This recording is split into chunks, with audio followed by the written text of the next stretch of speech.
siang, hai healthy people, kembali lagi nih bersama kami dari Humas dan Promosi Kesehatan Rumah Sakit Harapan Bunda. Bagaimana kabarnya pada siang hari ini? Semoga dalam keadaan yang baik, sehat dan juga berbahagia ya. Nah, untuk saat ini kita akan membahas nih mengenai suatu topik yang udah nggak asing lagi di Indonesia, terutama karena banyaknya korban, salah satunya adalah tokoh masyarakat terkait dengan penyakit yaitu pendarahan otak. Nah, untuk itu karena saat ini lagi banyak nih, lagi booming-boomingnya terkait kasus tersebut, ada baiknya kita pun semakin mengenali terkait penyakit tersebut untuk bisa tahu pencegahannya atau mungkin pengobatannya seperti itu. Nah, untuk itu saat ini kita sudah hadir bersama kita nih di sini salah satu dokter spesialis saraf dari Rumah Sakit Harapan Bunda dengan Dr. Norin SPS. Selamat siang, dokter. Selamat siang. Iya, dokter, bagaimana kabarnya siang hari ini, dokter? Baik, makasih. Baik, luar biasa dokter ya. Oke, kalau gitu tanpa menunggu lama-lama lagi nih, kita langsung lanjut aja dokter ya. Sepertinya healthy people juga udah mulai penasaran nih dok. Jadi kalau untuk terkait pendarahan otak ini, definisinya tuh sebenarnya bagaimana sih dok? Jadi selamat siang semua. Kalau pendarahan otak itu artinya adalah suatu keadaan di mana terjadi suatu pecahnya pembuluh darah di otak sehingga terjadi adanya darah di dalam otak.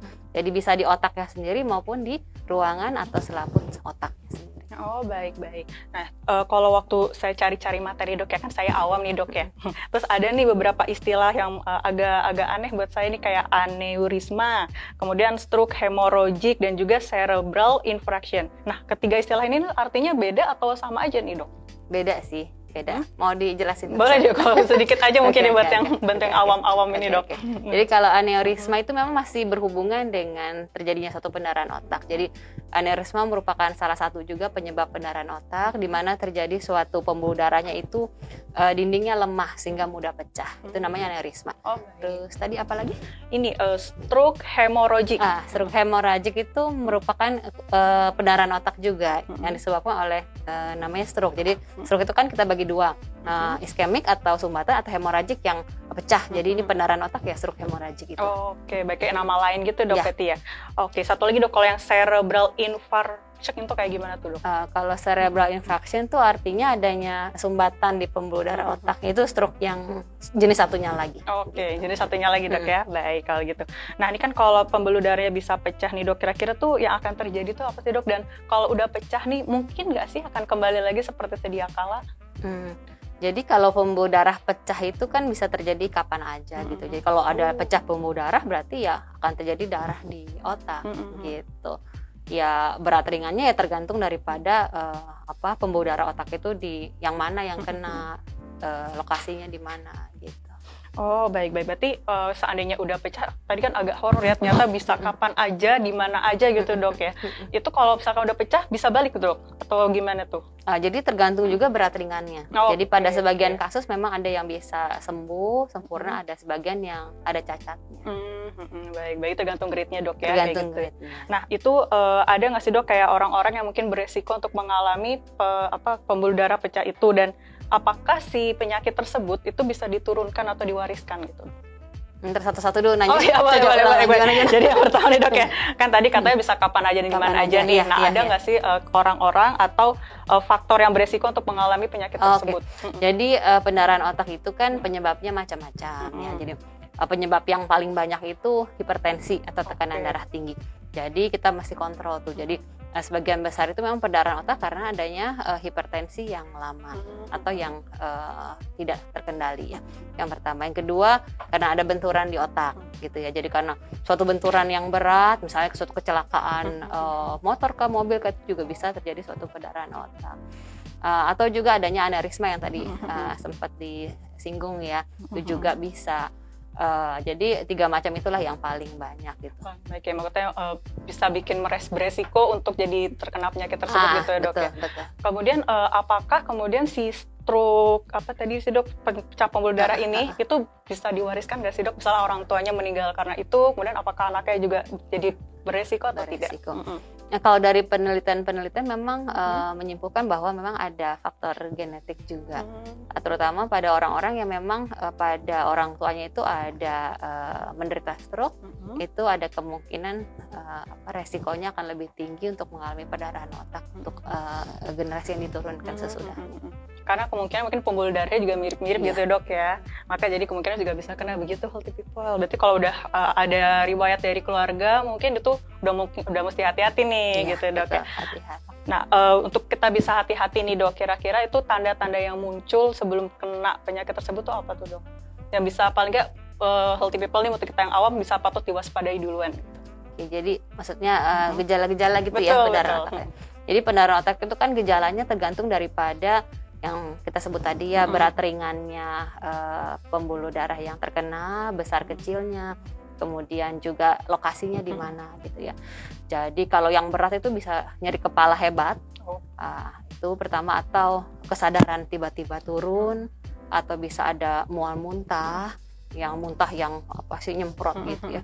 Itu, atau bisa misalnya ada mata tiba-tiba kabur, atau rasa goyang berputar, atau bisa ada kelemahan separuh sisi tubuh bisa, atau bicara jadi berubah bisa, jadi macam-macam.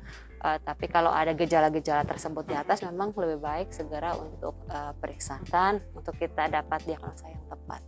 Baik gitu. Berarti kalau misalkan nih kalau kepala udah mulai muter, terus kayak aduh udah mulai pusing, mulai berat, itu jangan dianggap remeh nih, jangan kan aku lagi stres kemarin ini itu.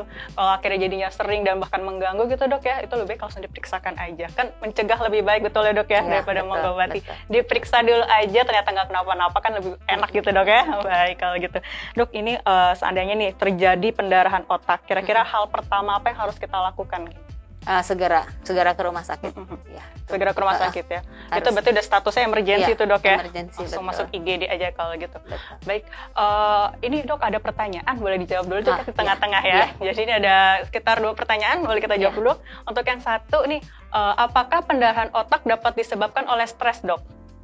Tentang mau satu-satu apa langsung nih dok? Satu-satu dulu. Oke, baik. Jadi satu dok ya, karena stres bisa nggak sih jadi pendarahan otak kita? Bisa memicu. Jadi kan kalau pada saat kita stres itu kan biasa kan tekanan darah juga meningkat. Betul. Nah kalau tensinya meningkat dengan sangat cepat dan sangat tinggi, itu bisa memunculkan resiko terjadinya pendarahan otak yang tiba-tiba. Baik. Jadi beresiko ya, karena untuk yang stres itu bisa memicu. Maka ada harus manajemen stres gitu dok ya. Betul. Kemudian yang kedua lanjut dok ya. Jadi ini apakah pendarahan otak itu juga bisa sembuh tanpa operasi dok? Jadi tergantung juga dari berat ringannya. Jadi kalau pendarahan otak yang tidak terlalu berat itu biasa memang tidak terindikasikan untuk operasi, dia bisa sembuh. Baik. Jadi lagi-lagi kalau untuk tindakan disesuaikan dengan dokternya, maksudnya diagnosa dokternya gitu ya. Berat ringannya. Jadi jangan di self diagnose nih, enggak, kayak saya nggak apa-apa nih, nggak usah operasi, atau saya takut nih operasi, nggak usah deh ke dokter gitu. Jangan, lebih baik diperiksa dulu aja gitu dok ya. Baik kalau gitu. Nah ini kan tadi kalau misalkan udah ada tanda-tanda nih mau pendarahan otak, kan tadi dokter bilang langsung aja ke IGD kalau perlu gitu ya, karena emergency. Seandainya terlambat gitu dok, kemungkinan tuh apa yang akan terjadi dok? Ya, kalau pendarahan otak yang hebat itu efek samping sampai dengan kematian. Gitu. Jadi itu yang paling beratnya. Oke. Berarti nggak main-main dok ini ya. Iya, bahaya sekali. Baik, maka saat ini mulai banyak tokoh-tokoh masyarakat yang kita tahu, jadi kan kita mulai familiar ya dok ya. Aduh, terima kasih sekali dok ini untuk infonya. Nah ini untuk seseorang kalau ada mengalami pendarahan otak dok, kan tadi bisa disembuhkan, bisa juga ada cacatnya gitu dok ya, tergantung grade-nya tadi ya, besar, berat atau ringannya ya. Nah tapi kalau sembuh total itu apakah bisa, dan kalau misalkan untuk terapinya itu dibutuhkan berapa lama dok kira-kira? Kalau pendarahan otaknya tidak besar bisa. Jadi kita harapkan bisa ada sebagian kasus sembuh sempurna. Berapa lama sembuhnya itu tadi kembali lagi tergantung berat ringannya. Tapi biasanya sih perbaikan setelah 2 minggu ya. 2 minggu ya dok ya. Oh baik. Terus kalau selama pengobatan ini dok, terapi apa aja dok yang bisa diberikan kepada pasiennya? Terus ada nggak sih yang harus dihindari terkait pasien untuk yang pendarahan otak ini? Jadi kan kita membagi 2 ya untuk penata laksanaan pendarahan otak. Yang pertama operasi, yang kedua tanpa operasi. Jadi kalau nggak pakai operasi ya obat-obat untuk menghentikan perdarahannya, kemudian obat untuk menurunkan tekanan dalam kepala, kemudian obat-obat tensi untuk mengontrol tekanan darahnya, gitu ya. Terus kemudian nanti kemudiannya kalau memang kondisi sudah stabil, untuk mengatasi kecacatan biasa ada fisioterapi dan segala macam. Fisioterapi, baik-baik. Jadi untuk tindakannya ada yang bisa operasi, ada juga melalui pengobatan dok ya. Iya, Obat-obatnya disesuaikan berarti sama yang pemicunya itu tadi Iya, dok ya. betul. Baik-baik. Itu ada nggak dok yang harus dihindarin selama pengobatan tersebut? Ya pasti kan untuk menjaga tensi supaya tetap bagus kan berarti manajemen stres tadi, berpikir positif ya. Atau mungkin kayak makanan-makan kan kadang sekarang tuh kalau darah tinggi nggak boleh makan AI gitu. Itu juga dok ya. Ya itu juga penting, makanan yang rendah garam, kemudian yang rendah kolesterol juga gitu ya. Itu Baik, pasti. pokoknya semua yang memicu terjadinya pendarahan otak itu baiknya di stop dulu kayak gitu dok ya. Oke deh. Terus ini dok, kan tadi pendarahan otak itu bisa secara genetik, bisa juga kayak disebabkan dari penyakit-penyakit lain tuh dok ya. Tapi ada nggak cara untuk mencegahnya yang utama untuk biar supaya ini terhindar dari penyakit pendarahan otak ini nih dok? Jadi kan tadi kembali lagi tergantung penyebab ya. Tapi penyebab sebagian besar kan karena hipertensi atau tekanan darah tinggi. Jadi cara mencegah yaitu tadi kalau kita punya tekanan darah tinggi berarti harus kontrol. Jadi obat harus minum rutin yang pertama. Kalau ada sering-sering nyeri kepala gitu ya, mendingan periksakan aja. Periksakan aja. Cari aman aja karena kepala cuma satu, ini jangan dibagi-bagi, nggak bisa diganti. Kayak kalau udah pusing-pusing sakit kepala ganggu, periksa dulu aja amannya mah begitu gitu dok ya. Oke, baik ini lanjut lagi dok, ada pertanyaan lagi nih dari Healthy People tuh kan. Yang ketiga berarti dok ya pertanyaannya. Kalau misalkan pecah pembuluh darah ini dapat mengganggu daya ingatan seperti pikun atau mungkin berkurang gitu dok? Iya, bisa. Jadi kan tergantung lokasi juga. Jadi pecah pembuluh darah itu juga bisa bikin orangnya jadi memorinya terganggu, bisa jadi. Nah, memori terganggu itu bisa reversible, bisa tidak. Jadi bisa ada yang hanya sementara aja, bisa yang berlangsungnya lama. Gitu. Oh, baik lagi ke grade-nya lagi dok ya. Tapi kemungkinannya bisa ada. Bisa. Nah itu hati-hati tuh, berarti yang mulai pikun-pikun jangan langsung self diagnose, berobat dulu, konsultasi dulu, ketemu dulu sama ahlinya. Jadi biar lebih ketahuan lebih awal gitu dok ya.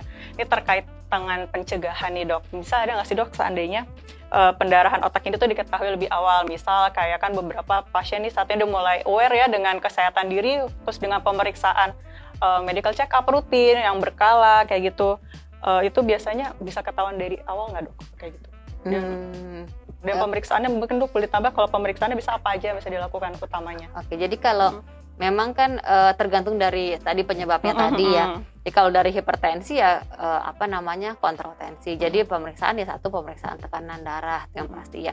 Terus kemudian kadar kolesterol yang tinggi itu juga bisa memicu timbulnya pendarahan otak. Kemudian aneurisma itu kelainan pembuluh darah. Kalau itu memang harus dengan pemeriksaan namanya CT angiografi. Oke, CT angiografi ya. Berarti yang tadi itu sebenarnya kalau pendarahan otak ini bisa dicegah asal kita tahu penyebabnya gitu dok ya, kayak si darah tinggi itu salah satunya, kemudian si stres itu, nah itu yang direm dulu tuh gitu. Kalau darah tingginya terus ya kemungkinan bisa gitu ya dok ya. Hindari benturan kepala itu juga bisa ya. Betul kalau iya, itu kan ya susah ya, jadi kalau benturan di kepala ya bisa bikin terjadi pendarahan otak. Iya betul ya tuh, mainnya hati-hati nih berarti dari kecil-kecil nih ya. Naik motor pakai helm misalnya. Betul itu kadang karena kita udah ngerasa aman tuh ya, kan kita nggak pernah tahu tuh ya, jadi bahkan untuk gaya hidup pun juga harus diperhatikan dok ya. Kepala jangan asal dijedot-jedotin juga nih, bahaya ini kayak gitu. Baik, tapi ini bisa menyerang segala usia apa enggak tuh dok? Bisa memang, tapi memang kalau usia yang lebih tua itu resiko pendarahan otaknya pasti lebih tinggi. Itu karena apa tuh dok ya? Ya, karena kalau pada usia tua itu kan pembuluh darah jadinya lebih rapuh ya, jadi lebih mudah pecah. Baik, jadi bisa dari segala usia, tapi karena makin tua makin ingat umur, mainnya hati-hati gitu kan ya, nyawa cuma satu nih, pendarahan otak bisa di mana aja karena kapan aja juga. Waduh, makanya dok nih ada nggak sih dok saran terkait dengan pendarahan otak ini untuk healthy people yang lagi ada di rumah? Jadi bila mana ada gejala-gejala tersebut seperti yang tadi kita sebut ya, tiba-tiba sakit kepala yang sangat hebat atau muntah-muntah yang hebat, itu segera periksakan aja gitu ya. Karena semakin cepat diagnosa, penata laksanaan, mudah-mudahan nanti kecacatan yang ditimbulkan akan lebih minimal. Baik. Jadi muntah-muntah, pokoknya yang semua yang tadi gejala disebutkan sama dokter, ciri-cirinya itu kalau udah mengalami langsung aja. Karena belum tentu muntah-muntah hebat itu karena keracunan makanan, belum tentu ya dok ya. Semua tuh bisa aja kemungkinannya muncul. Oke, terakhir dok, satu pertanyaan dari Healthy People dok ya. Jadi ini kalau apakah vertigo ini dapat memecah untuk pembuluh darah di otak gitu? Atau kemungkinannya apa aja tuh dok? Oh, jadi kalau vertigo nggak menimbulkan pecah pembuluh darah, tapi begini, jadi salah satu penyebab vertigo itu bisa karena pecahnya pembuluh darah di otak. Oh, kebalik berarti dok Kebalik ya. Jadi pembuluh darah di otak kecil biasanya itu memang karena untuk pusat keseimbangan itu gejalanya bisa vertigo. Nah, jadi hati-hati vertigo juga kalau yang berat, ya itu bisa pendarahan otak. Pendarahan otak. Baik. Jadi karena otak ya ibaratnya pusat semuanya dok ya. Jadi kalau sampai kenapa-napa, nah itu yang hati-hati nih. Betul. Jangan-jangan vertigo bukan karena kecapean nih, kan mesti diperiksa dulu. Tadi ada CT angiografi itu dok ya. Atau CT scan kepala lah. CT scan kepala, itu bahasa awamnya kita ini dok ya. Baik kalau gitu. Dok ini ada satu lagi dok, mungkin pertanyaan dari Healthy People ada yang disampaikan mungkin? Ini betul. Oke, dok nih, apakah sering telinganya kalau berdenging gitu dok, itu ada kaitannya kah sama pecahnya pembuluh darah ini dok gitu? Atau telinga berdenging itu kan lagi-lagi bagian dari otak ya dok ya, jadi kan otak yang ngatur semua nih organ-organ tubuh. Kalau tadi vertigo tuh yang otak kecil ya dok ya, untuk ngatur keseimbangan. Jadi kalau berantakan orang jadi nggak bisa berdiri gitu ya ke sana ya. Nah kalau misalkan telinga berdenging ini bagaimana dok? Itu ada kaitannya nggak dok? Telinga berdenging yang sudah lama itu mungkin bukan pendarahan otak ya. Nah, itu tapi tensi yang tinggi bisa memicu telinga berdengung. Nah itu mesti hati-hati ya. Suatu hari apakah bisa jadi pecah pembuluh darah otak? Mungkin aja karena tensi yang tinggi. Lagi-lagi tensi lagi nih, tensi ya. Hati-hati berarti. Kayak itu sempat maksudnya kalau untuk terkait hipertensi atau hipotensi itu kan kayak di masyarakat sebenarnya umum sekali dok ya. Maksudnya darah tinggi nih, darah rendah nih. Tapi ternyata bahaya loh Healthy People untuk hal-hal yang mungkin kita anggap udah sangat familiar gitu. Tapi ternyata efeknya kalau nggak dijaga ujungnya bisa pecah pembuluh darah otak ini. Betul. Yang ujungnya tadi kata dokter kalau sampai telat bahkan bisa sampai kematian. Jadi jangan main-main nih untuk yang makannya masih suka-suka, nah yang olahraganya suka-suka juga, aduh bener-bener harus diubah ini dari sekarang. Jangan sampai jadi salah satu tokoh masyarakat yang ikutan juga gitu. Dok, tapi sepertinya nih topik hari ini sangat ramai dok ya. Kayak Healthy People sangat antusias sekali. Kalau saya nanya lagi boleh dok ya. Mumpung lagi live kayaknya mereka juga bisa nanya langsung gitu. Bisa mumpung ada narasumber yang terpercaya kayak langsung dari dokternya nih soalnya. Oke dok, yang pertanyaan selanjutnya boleh dok ya. Jadi kalau misalkan nih apabila pembuluh darahnya pecah itu bisa ngaruh ke kejang juga nggak gitu dok? Oh iya, bisa. Nah, itu salah satu gejala daripada pecah pembuluh darah otak juga bisa kejang. Kejang gitu juga dok ya. Berarti salah satu simptom saya gitu dok ya. Iya, bisa kejang. Oh iya, karena lagi-lagi otak juga yang ngatur dok ya. Betul. Terus kalau misalkan tuh dok, apakah CT 128 atau MRI itu juga bisa untuk ngecek pembuluh darah yang pecah itu dok? Bisa. Tapi kita pakai nanti modelnya CT angiografi atau MR angiografi. Tapi alatnya bisa. Oh, alatnya bisa. Jadi ya pokoknya dengan alat tersebut bisa, cuman jenisnya itu dok ya. CT angiografi. Ntar kalau agak susah mungkin boleh diketik dulu di internet CT angiografi gitu dok ya. Kayak gitu. Terus satu lagi dok, bener nggak sih dok nih kalau anggur termasuk salah satu salah satu buah untuk terkait penyakit ini dok mungkin ya, untuk merawat sakit saraf di kepala gitu dok, atau terkait pengobatan ini, apakah anggur salah satu obatnya gitu? Saya baru tahu nih, lucu sekali Healthy People ada ini ya, ada saya jadi dapat insight baru juga nih. Terima kasih jadi sama-sama belajar. Ya mungkin gitu, itu penelitian kecil ya. Jadi artinya kalau anggur atau buah-buahan itu kan banyak antioksidannya. Nah, akhirnya kan juga bagus untuk kesehatan saraf. Tapi anggur juga hati-hati ya, dia kalau jumlahnya banyak, trigliseridanya bisa meningkat dalam darah, bisa lagi faktor resiko penyakit yang lain-lain lagi. Oh, baik, Gitu baik. ya. Trigliserida tadi kolesterol, bukan dok, beda lagi. Beda lagi sih. Oh, Cuman baik, anggur baik. kalau konsumsinya banyak bisa trigliseridanya naik. Naik ya, ya. Intinya semuanya tuh bagus, tapi jangan berlebihan. Yang berlebihan itu nggak baik soalnya. Jadi kalau anggur berarti memang benar dok ya, karena antioksidannya tinggi, dia bisa juga untuk merawat saraf gitu ya. Bisa. Tapi jangan kebanyakan. Oke, dok, terakhir dok, pertanyaan terakhir. Oke. Jadi untuk pencegahannya gitu dok, boleh nggak sih kalau minum vitamin omega 3, omega 6, 9, omega oke. 9? Ya boleh. Jadi artinya omega ini kan antioksidannya tinggi. Dia bantu untuk merawat kesehatan saraf. Tetapi pencegahan tidak cukup hanya dengan omega aja. Yang penting adalah gaya hidup. Jangan lupa ya. Jadi istirahat cukup, kendalikan tensi, makan yang bagus, olahraga yang teratur gitu ya. Jadi supaya kita bisa sebisa mungkin tercegah menghindari penyakit ini. Mencegah penyakit ini, baik. Gitu healthy people ya. Udah puas atau masih penasaran atau masih gimana nih? Karena hari kita lumayan banjir pertanyaan nih. Luar biasa. Terima kasih untuk antusiasmenya untuk dari healthy people. Tapi utamanya kalau misalkan di rumah mulai merasakan gejala yang kurang nyaman atau gejala-gejala yang seperti disebutkan oleh Dokter Norin mulai timbul, silakan aja konsultasi nih. Kalau misalkan sama Dokter Norin kurang via IG Live, aduh saya mau ketemu langsung misalnya gitu. Dipersilahkan ketemu Dokter Norin, prakteknya setiap hari Senin sampai Jumat dari jamnya jam 9 sampai jam 3. Tapi kalau hari Sabtu hanya sampai jam 1 aja nih, jam 9 sampai jam 1. Oke dokter, terima kasih sekali untuk bincang-bincangnya pada siang hari ini. Ini juga sangat membantu kami dok ya, terutama untuk para kita nih awam-awam ini yang mulai apa sih itu pendarahan otak. Nah, kita ada ilmu baru lagi nih healthy people ya, luar biasa sekali. Bisa dibagikan pada siang hari ini dokter ya. Nah, baik. Nah, untuk Dokter Norin nih kalau misalkan nggak bisa ke rumah sakit, dokter bisa telemedicine juga kan dokter? Bisa. Jadi bisa juga di dokter online service, kami ada layanannya untuk healthy people yang mungkin ingin konsultasi sama Dokter Norin di rumah aja. Ini bisa disimpan dulu nomornya via WhatsApp di 0817 0349 0318. Saya ulang ya, 0817 0349 0318. Healthy people cukup ketik DOS aja, nanti dari admin kami yang akan menginfokan terkait pendaftarannya maupun nanti prosedurnya seperti apa. Paling lambatnya pokoknya jam 2 siang aja, jangan siang-siang, nanti dokternya keburu pulang soalnya, oke? Kayak gitu. Nah, healthy people nanti juga untuk selanjutnya, kalau kita ada event-event tertentu atau chat with dokter yang selanjutnya nih, supaya nggak ketinggalan, jangan lupa untuk ikutin terus Instagram kami. Nanti postingan-postingan yang bermanfaat nanti juga akan kami sampaikan di sana. Untuk yang ketinggalan, untuk bincang-bincang hari ini, juga bisa langsung ke YouTube channel kami, nanti akan diposting juga di sana. Itu juga banyak dok di sana. Dokter berkali-kali ini Dokter Norin luar biasa sekali untuk membantu kami dan juga menambah wawasan healthy people ya.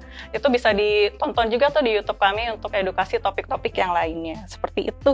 Baik, untuk healthy people dari sini juga kan kesehatan itu bukan pilihan, tapi keharusan yang harus diperjuangkan sejak dini. Itu dari hal-hal yang kecil tadi itu juga dok ya. Makanya kita harus aware nih apapun itu, karena penyakit yang kita anggap remeh ternyata efeknya bisa domino gitu dok ya ke belakangnya, seperti itu. Terima kasih untuk partisipasinya, untuk atensinya juga dari Healthy People. Sampai jumpa lagi di sesi chat with dokter yang selanjutnya. Keep healthy and happy.